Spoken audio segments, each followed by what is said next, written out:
So hey guys, welcome to my review of Ultimate Spider-Man issue number 14. In the last issue of Ultimate Spider-Man, we find out that Miles' uncle did not survive the explosion from the bus in issue number 12 and that he has died.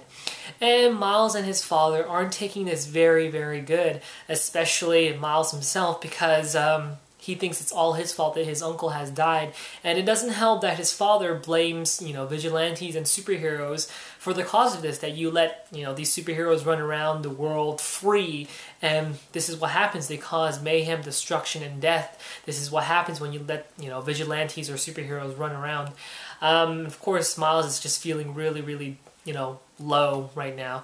But he gets a call from a mysterious unknown person to meet him at a warehouse. And while he's actually heading to the warehouse, he spots some criminals trying to rob a bank, and he decides that, maybe he should put on the costume of Spider-Man, that, he has his power and responsibility to take care of this. And afterwards, we find out that he meets up with Aunt May. And that's where issue number 14 picks up. We open up with Aunt May, Gwen Stacy, and Captain America talking in this warehouse. Even Mary Jane appears in this issue.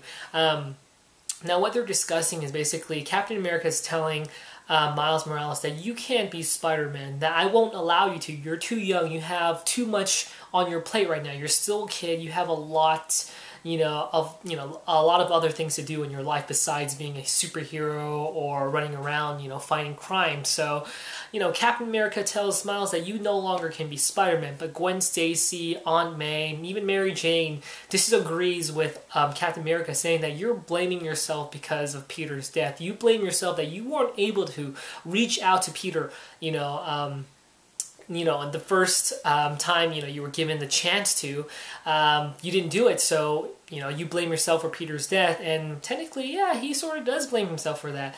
And he still tells Miles that you can't be Spider-Man.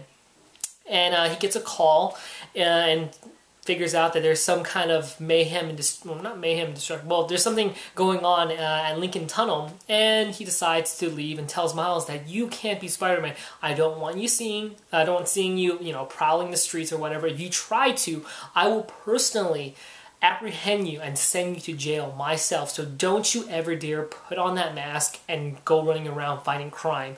And he goes off to see what's going on at Lincoln Tunnel. Now afterwards, Aunt May tells Miles Morales that, why are you doing this? Why are you Spider-Man? And, Miles says, well, it's what Peter would do, right? With great power comes great responsibility, and this is what I should be doing. I should be Spider-Man because Peter isn't here anymore. I should be taking up the mantle as Spider-Man, protecting everybody. And Aunt May, of course, tells him that, you don't really necessarily have to do what Peter tells you, or you don't have to believe in yourself, to be just like Peter. Do what Miles Morales would do. And, do what you think is right, not what Peter thinks is right, not what even I think is right. Do what you think is right, Miles. Be Miles Morales Spider-Man, not Peter Parker Spider-Man.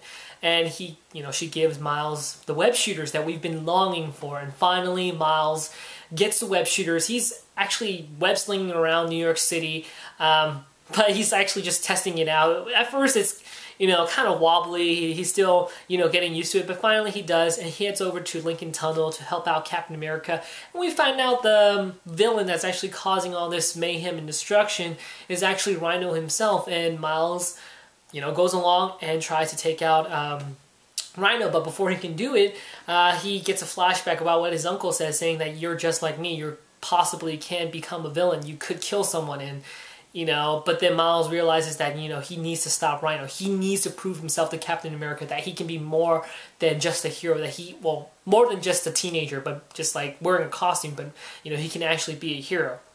So yeah, he strikes Rhino with his Venom Blast, which I still rather would call it Spider Sting, but yes, he defeats Rhino, and Captain America tells Miles that, yes, okay, fine, you're going to need training. We're going to start right now. And that's how this issue ends. I personally really enjoy this issue. A lot of things are starting to pick up. I'm glad it's starting to pick up because my Ultimate Spider-Man has been slow for the previous couple issues. It actually started picking up around, believe issue number 11 or issue number 12. It started getting really good, and finally actually get to see Miles Morales having the web shooters. So I am excited to see what he's going to do with this. He's going to have more abilities to fight crime with the web shooters instead of using his visibility or his Venom Blast. But yeah, that's a really great part about this issue was web shooters. The other good part I actually like about this was when Aunt May talks to Miles, saying that you have to be your own hero. I always am a sucker for those kind of speeches because every character that has taken up the mantle of their predecessor, it's a big step, and sometimes they always try to be their predecessor. They try to be their mentor, like Dick Grayson tried to be Batman at first, tried to be Bruce Wayne Batman. Terry McGinnis tried to do the same thing as well. Same thing with Miles Morales is doing it right now. But you got to learn that you aren't your predecessor. You're a different person. You have to be who you are in order to make yourself special. That's what makes you your own hero. You don't have to copy anybody else. Yes, it's true that you should uphold your mentor's status and, that costume. You wear that symbol across your chest and you have to wear it proud, but at the same time, wear it proud on your own. Don't copy anybody else because that's not you. You're not them. You're yourself. And that's what I like about it when Aunt May said that. Also, what I liked about it is how sassy Gwen Stacy is because I'll show you, or actually read some dialogue she says.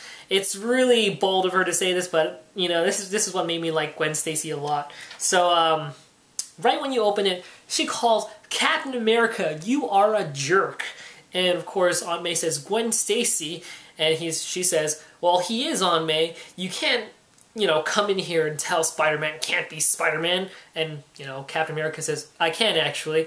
"Well then, you're Captain Jerk of the Ultimate Jerk Squad of America." She's pretty funny. And later on when Mary Jane comes along, she says something else that's pretty funny. She says something, Aunt May says something about "Oh, why didn't you tell me Mary Jane was coming? And, you have to run these things through me." But of course, Gwen Stacy said, she didn't know Captain America was here, so she's like, she says, "What? I thought this was a simple, hey, how are you? I didn't know that Eagle from the Muppets was going to show up and fart on us." Gwen Stacy, you are so funny.